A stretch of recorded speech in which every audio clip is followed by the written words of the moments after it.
right, so what I have in mind to show today is basically a little insight on some trade secret on how I track here at my house in my home studio.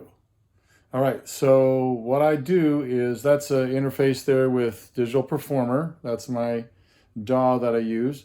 I use the 828 interface unit. Down below that, there's the API. It's got 4 preamps in it.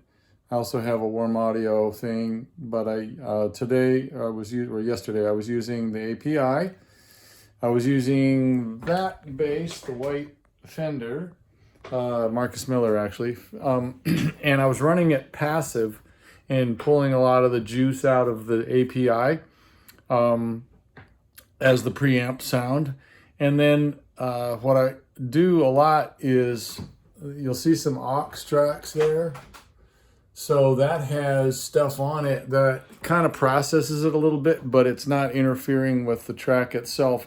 So it still gets recorded effectively dry or clean with the bass sound coming just off the preamp into the interface. But it gives me the opportunity of feeling like I'm playing with a sound that's pleasing and a little bit replicating of how it feels to play live, etc.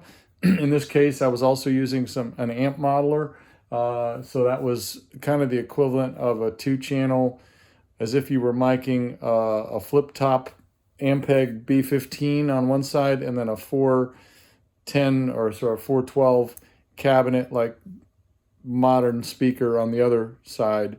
So I'm basically running it through some stuff like that, so I get a little bit of an amp type feeling, as well as I think I was using a limiter and compressor. But none of it is destructive to the track. And then if the producer wants me to, I can send it to him with it processed partly like that, and also the clean version.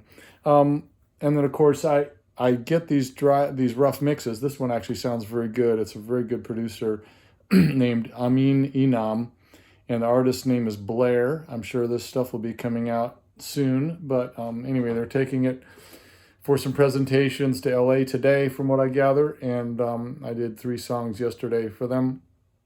But the upshot of it is that the rough mixes that I'll get usually have one version maybe with a synth rendering of the bass part and one with it muted so that there's no bass.